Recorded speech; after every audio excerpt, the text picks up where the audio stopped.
Hello,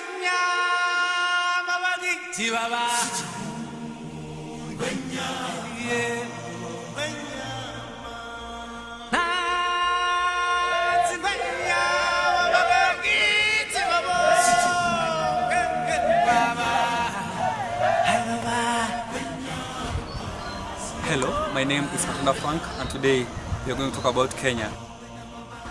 Kenya, my motherland. This is a Kenyan story.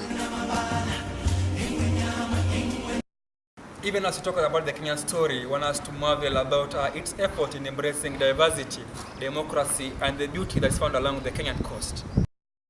And I've never dreamt of going somewhere else other than just being in Kenya, because I'm very proud of my motherland.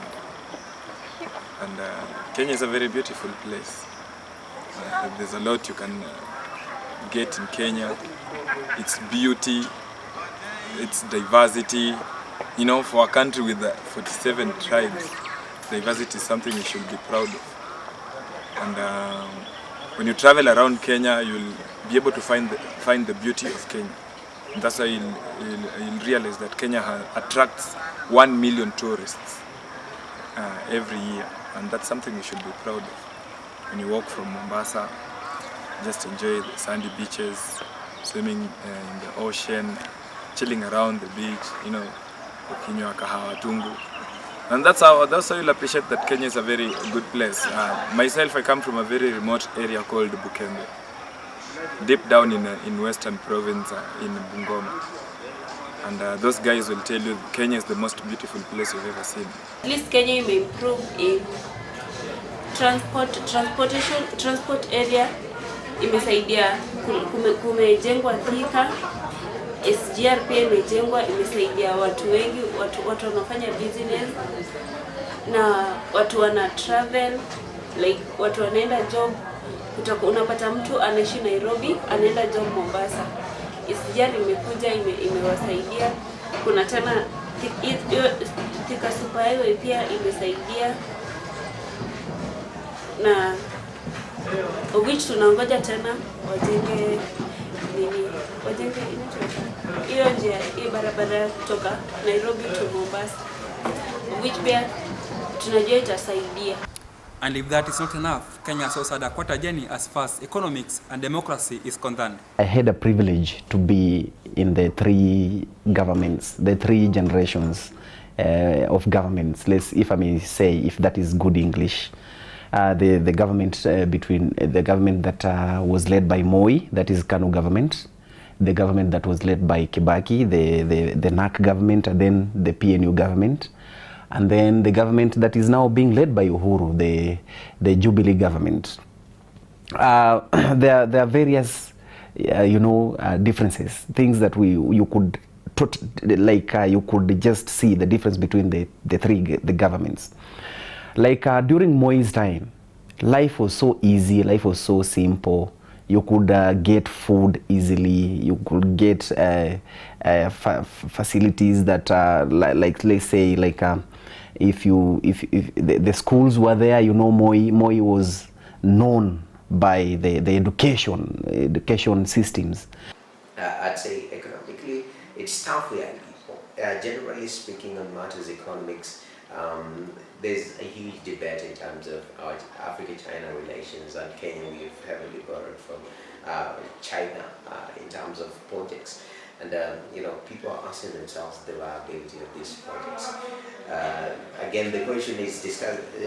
It's subject to discussion, because you find some people saying, "Oh, it's a good thing. In 20, 30 years, our children will be able to enjoy this." But again, some people are saying, "We spend so much money building this road or doing this, but is it replicating, bringing back the money?" So it's a huge discussion to that, and it depends. Again, we are so much influenced by politics in our discussions, and when there's so much political outlook, sometimes you lose the factual or rather the basic understanding of the way you're supposed to argue out issues. So you start saying, oh, maybe you're opposing this project because maybe you are anti-government, anti-Jubilee, or you are not the end person, that kind of argument comes in, and it brings me to the question of democracy. Are we really a democratic nation? Are we really a democratic state? I'm a Kenyan, of course, and I'm enthusiastic about political matters in this country, governance and leadership. Now, I'm going to talk about the transition between governments from 1963 to 2017 as it is. And one of the key things we'll have to understand about the governments that have been and the ones that are here today is that when this country got independence, we had leaders that had the interests of the people at heart. Because these are people who had fought for democracy, they had fought for people to be independent. And those governments had people that had the interests of the monarchy at heart. Unlike today, where we have leaders who some of them we even don't know how they get into these positions. And that's why you'll find a very big disparity between what happened then and what happens today. Comparing the regimes after Kenyatta, I would say the Kibaki government was one of the best governments we had, the Grand Coalition government.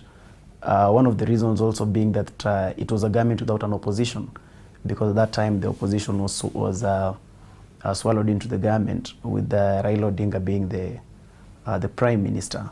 So at that time there was stability in the country, and we saw a lot of growth economically and socially and politically during that time. So any other time that we have had the opposition work with the government, we have seen progress. Every other time that the opposition has worked entirely alone and the government on the other side, there has been nothing much. Indeed, the education system has moved a milestone ahead since the introduction of free education in the year 2003. I'm a student at Kenyatta University, 4th year.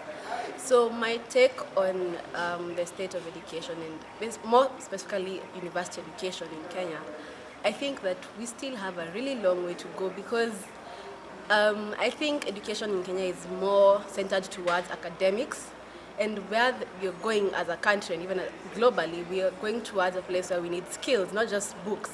So I think that the changes that should be made, if any, is that it should be more skill-oriented as opposed to books, and restricting people to just having academics, because we need more than books to survive out there in the job market. During Moi's time is when we would see that many universities came up, like KU, like Moi University. We used to have Nairobi University alone. And then Moi invested so much in high schools and primary schools.